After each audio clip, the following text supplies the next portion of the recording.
Insperity presents the Small Business Advocate Show with Jim Blasingame, brought to you by FedEx, CareerBuilder.com, and Palo Alto Software. This is a copyrighted production of Small Business Network, Inc., all rights reserved.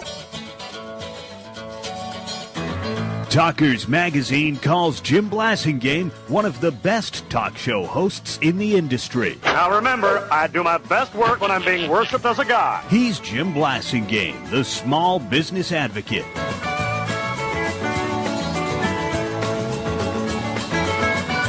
Welcome back, 34 after the hour. Thank you very much for hanging out with me. Thanks for being part of my day.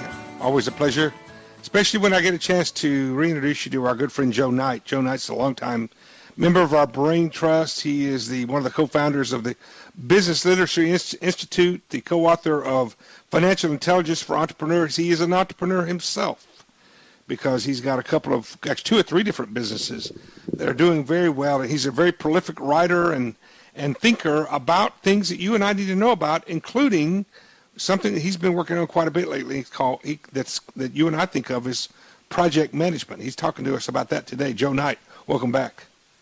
Hey, thanks, Jim. Great to be on with you. Good to have you back, as always. Project management. Now, small business owners most of the time don't think about project management in the same way that a big company does. And the reason is they don't make as big a deal out of a project. You know what I mean? They don't give it a name. They don't have it assign it a VP and all that. They just kind of do it. But still the discipline, the techniques. We could use a little help with that. Can you help us? Absolutely. Jim, one of the things I've learned, the main business that I work with when I'm not out speaking and training on finance through financial intelligence is I run a business that's a project-based business. And one of the things I learned when I got involved with 2 engineers as partners is that the way we look at projects from an accounting standpoint, the GAAP accounting for projects is you look at how much you spent on a project and look at your total budget and you count that as revenue, and you think you're really profitable. So if you spent $500,000 on $1 million budget, you think you've earned half the revenue on that project, and you think you're rich. And a lot of contractors and small businesses that do projects for a living, their accountant tells them they're making money just because they bought all the material, and that's part of the cost. And these engineers I got involved with, they said, we don't think you've earned that much when you bought the material in terms of profit. You need to actually get the work done. So we developed a system where you can track your progress on a project based on work only, and it's been a very important thing for a lot of small businesses that have learned our system and used it, because they look at progress not the way accountants do, but the way you do when you actually do the work. And so it changes the metrics for project management. And we work with bankers and we work with a lot of people that see this kind of thing, and they say, this is a lot better than just doing this typical GAAP accounting. People get into a lot of trouble when they think that they've made a lot of money on a project, only to find out when they get 75% done that they got a lot more work to do and they didn't make any money.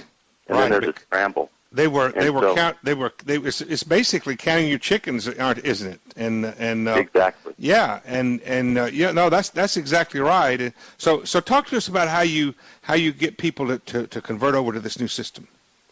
Well, it's really a pretty simple system. We call this I like to use the term a walking dead company. What happens with a lot of big small companies that run big projects is they get a big down payment and they start the work. Let's say they're doing a large building, and so what happens is they buy all the material, they get the drawings, and they start the construction. And so what happens is their accountant comes in and says, okay, well you spent $700,000 on the materials, and you've got a bunch of labor in it. You spent $1 million on this building. Your total budget is $2 million, so you're 50% done. And since it's a $3 million project, you've made $1.5 million. And that means you spent $1 million, you've made half your revenue. Why would an accountant come to a business owner and say that to them? That's how GAAP accounting's written. That's not reality. That's accounting. That's not the real world. It sure isn't cash and performance, is it? No, it's not. And so what happens is that business owner goes out and thinks he made $500,000 and goes out and buys a new truck and I've seen buys it all this happen. equipment. I've seen it happen many times. Oh, absolutely. And then what happens is they find out that instead of $2 million to finish that project, it's going to cost them $3 million to finish a $3 million project. Yeah. They've already spent this fictitious profit that their accountant told them they had, and they're in deep trouble. Mm-hmm. In our system, what you do is you only count progress on your project as you perform labor. So instead of counting progress by cost, you count progress by labor hours. Mm-hmm. So you say, you know what, I've got 4,000 hours to complete this project. I've only spent 1,000, and it looks like I needed 5,000 to finish it. Mm-hmm. When you look at labor, you can get a better handle on where you are in actually doing the work. Right. And you have a better handle on if you're behind. Mm-hmm. And we find that you're able to understand that you've got challenges when, if you're just counting material purchase, you think you're way ahead of the game just because you bought a bunch of material. Hold on to that thought. We're going to take a quick break, folks. We're going to come back and talk a little more about project management with our good friend Joe Knight. I'm Jim Blasingame. Stay with me. At least the mystery is gone. Insperity presents the Small Business Advocate Show with Jim Blasingame, brought to you by FedEx, CareerBuilder.com, and Palo Alto Software. This is a copyrighted production of Small Business Network, Inc., intended for the private use of our audience. Except as otherwise provided by copyright law, all other copying, redistribution, or publication without prior written consent is prohibited. All rights reserved.